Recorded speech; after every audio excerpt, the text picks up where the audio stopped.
All right. We'd like to welcome our 2023 Players Champion, Scottie Scheffler, here at the Media Center at TPC Sawgrass. He's got a terrific victory out there today, finishing at 17 under par for a 5-shot win. Maybe just some opening comments on the day and certainly on the week. Yeah, I guess as far as the week goes, I played really well the whole week, really solid. I had some times throughout the week where I didn't feel like I was swinging my best or playing, at 100%, and then I would just kind of wait and pick my moments. And fortunately, I got kind of hot in spurts in each of my rounds, whether it was my back nine the first round or 8 through 12 this afternoon. I mean, I found a way to kind of choose my moments and get hot here and there, and had 4 just really solid rounds. Great. There's questions.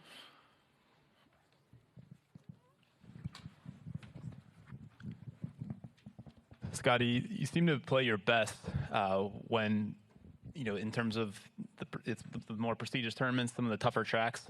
What about these challenges kind of brings out your best? I think I get excited for a good hard test. I feel like that I can find a way to make pars and hang in there. And this week I think I had 5 bogeys for the whole week, and around this place that's really, really I would say hard to do, and that's probably what I'm most proud of, is just playing so solid. And I think I just like the challenge of kind of harder golf courses. Scott Michaud. Scottie, things got kind of tricky out there weather-wise late, and the guys right in front of you got wet on 17. What are you thinking on that tee with a 5-shot lead and knowing what is at stake there? Please hit the green. No, we were standing there and we were on 16. Minu had his birdie putt, and we were waiting, and we got to watch both the shots go in. You saw Cam kind of hit it long left, and then Tommy looked like he liked his, and it came up short. And the wind on that hole was pretty much straight across. It would kind of help. It would kind of hurt. It was bouncing back and forth. And when you have that much wind and you have the grandstands and all those variables out there, it's a really, really hard shot. And, I hit mine exactly how I wanted to, and I was very relieved when it hit the green, because you're not really in control of what the ball does up there. You can only hit the shot and hope for the best. And fortunately, mine landed on the green and stayed there. I'll go Sean Martin. How did you feel like you were playing over the first 7 holes, and what did the chip in on 8 do for you? I felt like I was just kind of hanging in there at the start. Kind of getting used to how the golf course was playing. There was a lot more wind today, and I knew it was going to pick up as the day went on. And so it felt like it was one of those days where somebody was going to kind of post a score, and then they were going to be on the leaderboard, and I was just going to have to beat whoever it was. And fortunately, that chip went in, and that was just a good example of me playing smart there. If you miss it pin high on that hole to either of those pins, you're more than likely going to make a bogey. And so all we were doing there was just trying to aim for the front edge. I hit a really good shot, and the wind hit it and just pushed a little left. And if I wasn't playing that smart, I would have been in a really tough position. And I was in a position where it wasn't an easy chip, but it was very gettable up and down, and just fortunate to see it go in. Any similarities to Augusta, where kind of a hole out in the final round turns things around for you and gets you going? It definitely got me going. I played great after that. I good birdie on 9, and then just the putt went in on 10, and then great birdies on 11 and 12. I did a good job of staying aggressive, and so it definitely kickstarted me a little bit. This chip in was a little bit easier than the one at Augusta. Scottie, when you talk about staying aggressive, some of the shots you took on as your lead was expanding. 3 went on 12, for example. You got a sense at all that you were actually blocking everything out and playing the course. Did you have that sense at all? That's what I was trying to feel. By the time we got to 12, I saw Tyrrell had posted his score, and there wasn't really anybody else up on the leaderboard that could have made a big move at me, I didn't feel like. I don't know if that's correct. I could be wrong on that. But Teddy and I had a conversation when we were walking down 11 fairway. I was like, hey, I just want to make sure we're on the same page. We're just playing the golf course like we always do. And he said, yeah, of course. Why would you change anything? And that was our discussion. And we had picked our spots well all week. And I wasn't going to change the game plan just because I had a few shot lead, especially with the holes coming in. You can't limp in on this golf course. You got to hit the shots. I think so. Knowing that 17 and 18 were waiting there, and the winds were only going to pick up. You could see the storms coming in. It was forecasted to pick up, and it was so challenging that I wanted to get as big of a lead as I could, because you could hit a really good shot on 17 this afternoon and go in the water. And then you got to go to the drop zone, and it's the hardest shot to that pin from the drop zone, and it just gets harder and harder from there. So it was a little bit of extra motivation to just build up as big of a lead as I could. And so even if I did get a little bit unlucky down the stretch, I could still close it out. Yeah, go to Mark. Hey, Scottie. After you hit the third shot on 18 and got onto the green, it seemed like you and Ted had a little bit of a moment. It seemed like it was an exhale moment there. The hat came off, a little bit of a crouch. What do you recall of that moment? What was going through your mind and your body, and what you said to Ted? Gosh, I think I just told him I was really tired. Yeah, it's the walks up 18 are always so nice for both of us when you have the tournament in hand. It's really those are moments that you can never get back, and it's a lot of the enjoyment of the win is having that walk up 18 where everybody's cheering, and we already know that we have it in hand, and so it's just a fun little moment there for both of us to just kind of sit there and enjoy the hard work that we put in all week and reap the rewards. Okay, can we go to Shed? Pass it down.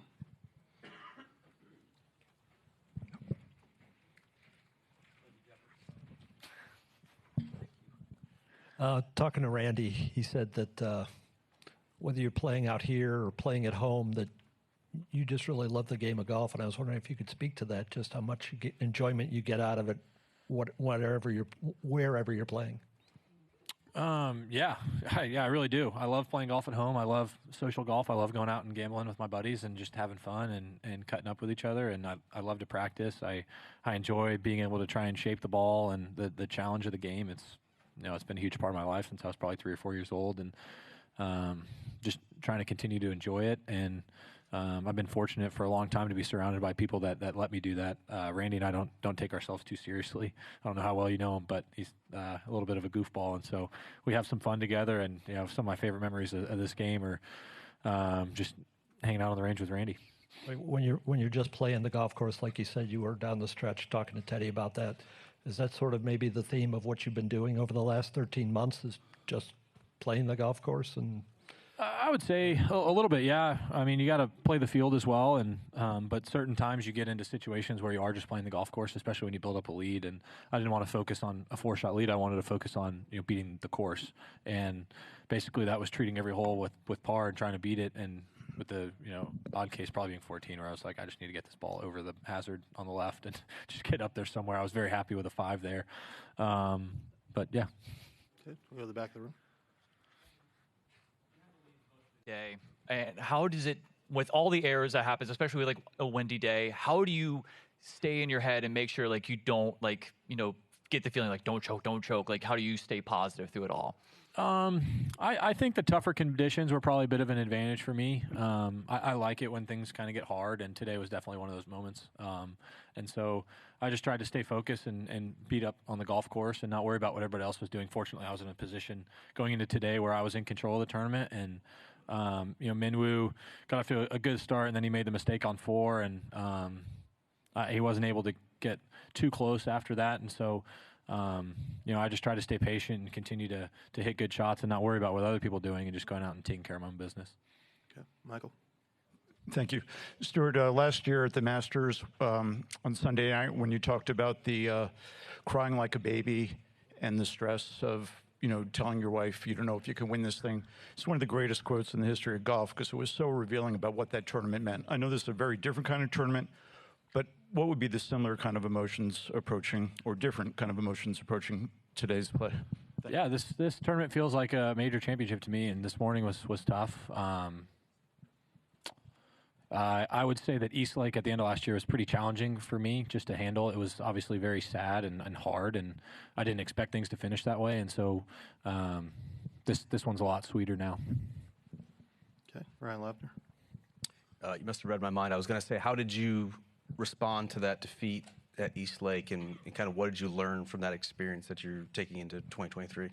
I mean, I feel like a lot of that stuff is just what you go through being a professional golfer. It's a really hard sport, and I put myself in a position all year to where I had a chance to win the FedEx Cup, and I wasn't able to get it done. And by the time I got home, I was worn out. I was mentally, physically drained, emotionally drained. Meredith and I think both were, and so we were pretty sad after that. But the hard times make the good times that much sweeter. Okay, we'll go back to this side of the room. Yeah, you gave your grandmother a shout out on national TV. What's the inspiration she provides?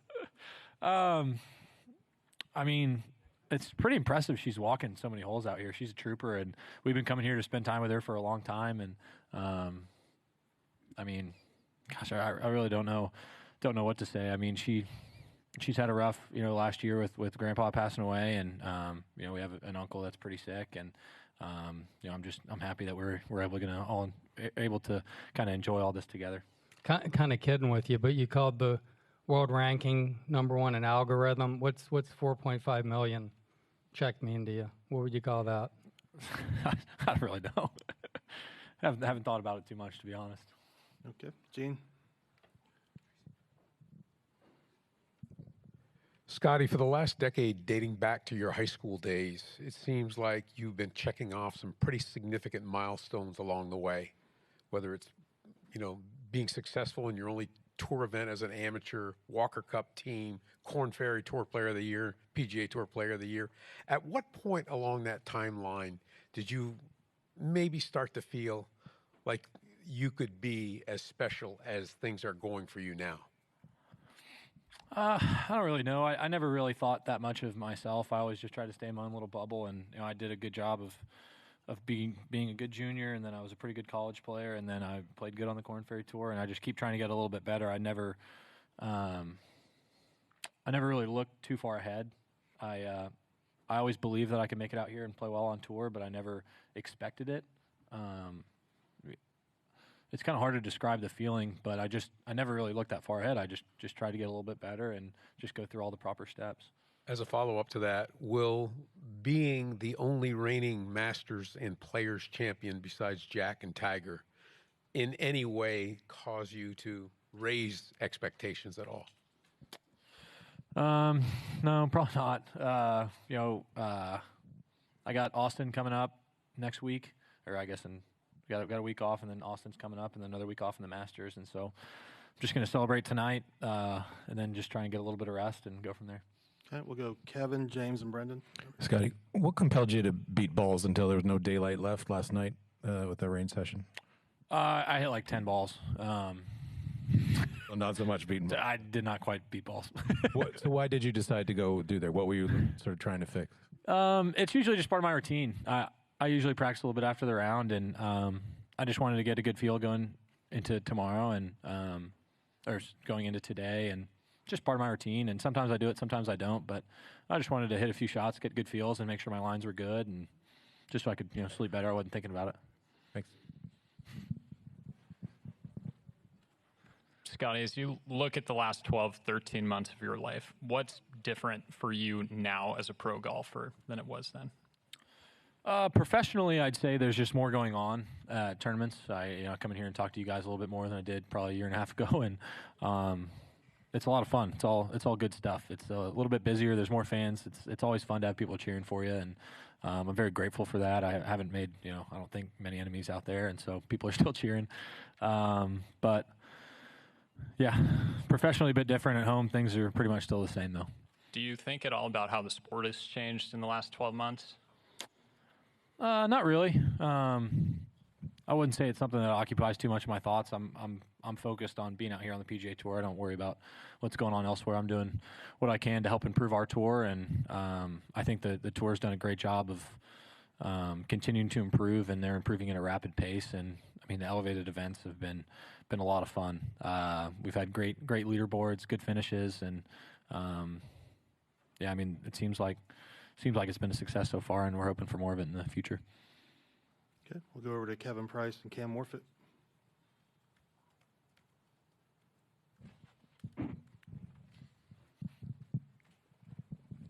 Hey, Scottie. It's been documented that you count your chip-ins with your caddy Ted. I was wondering if you could share kind of the inspiration of that counting, when that started, and just the context of that. You gotta ask Teddy that one. That was his idea. I can't even remember exactly when it was, but it was towards the beginning of last year where he said something about certain number of hole outs for the year, and I'll give you a little something at the end of it. And it's just kind of a fun little deal for us out there on the course. Probably a bit more fun for me than it is for him, because I get to chip in and he has to owe me for it. But yeah, just kind of Ted just being Ted. Hey, Scottie, congratulations. Last year you could sneak up on some people a little bit, at least at the beginning. Now you're really not able to sneak up on anybody. You're in the marquee groups, et cetera. You're coming in here, you're talking to us. From the outside, it seems like it's made absolutely zero difference to you. What does it feel like on the inside? I think just out here, I've had to do a better job of managing my time. I think I got a little bit spoiled just being able to spend all day out here when I was a rookie, and it's just not really possible anymore. And that's not a bad thing. It's probably better for me in the long run that I'm going to be more rested at tournaments.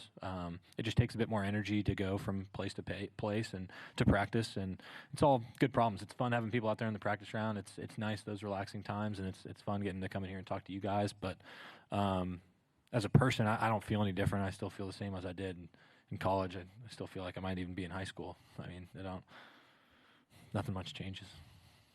Not clear. How are you going to celebrate tonight? Good question. I don't know what time it is. My daylight savings got me all flustered. It might be, what time is it? 7:17. 7:17. I don't know. Maybe Grandma's got some food at home. I know she has some dessert, and so yeah, we'll see. We'll see what's in store.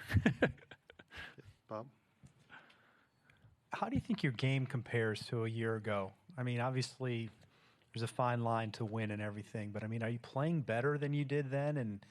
And does that change the way you might be thinking going into your title defense at Augusta as opposed to going in there coming off a hot streak last year? I think I'm just comfortable with where my game is. I feel like I'm improving. I'm definitely learning more and more the more you can get into contention and be in the moments. And I'd say that's probably the most valuable thing is knowing what you feel like and being able to prepare for it. Going into the Masters, it's going to be a fun week. Champions dinner, there's going to be a lot of fun stuff that I get to do that week. But by the time we teed up Thursday, everybody starts at even par, so it doesn't have much of an effect. Scottie, it doesn't look like you're nervous on the golf course at all. I just noticed that during your celebration on 2 that you wear the whoop on your upper arm. I do. Can you track? Do you get nervous? I mean, did you? Yeah.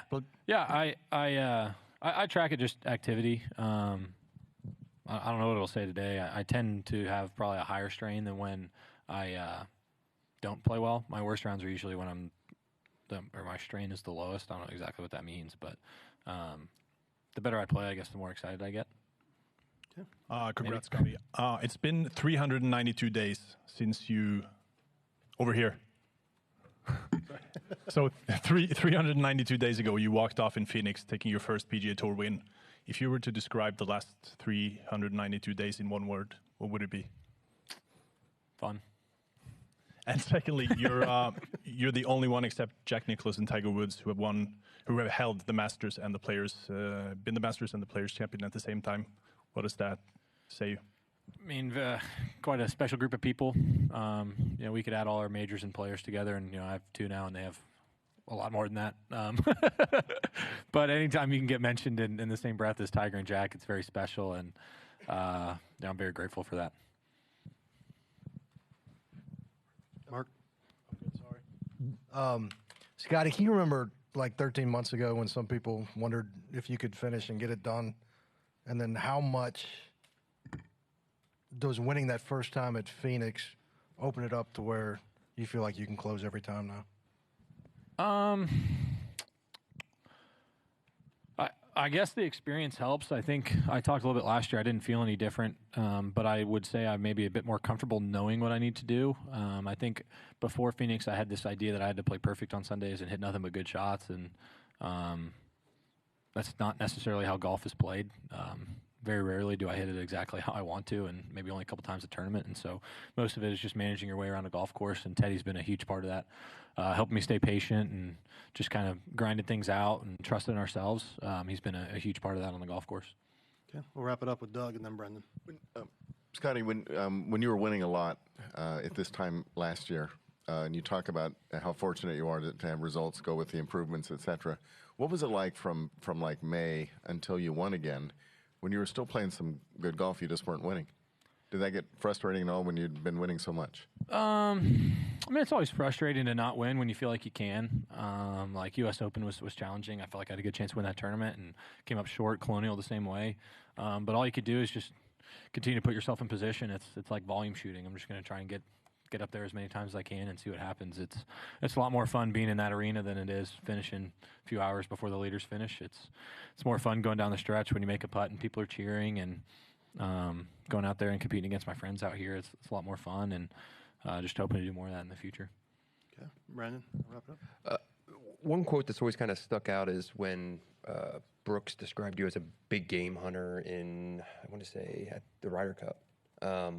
And it kind of denotes like someone who, has a very competitive side to them and things like that. And we kind of see more of a, I don't know, like happy-go-lucky type version of you. Like, can you describe what your competitiveness is like at the biggest moments?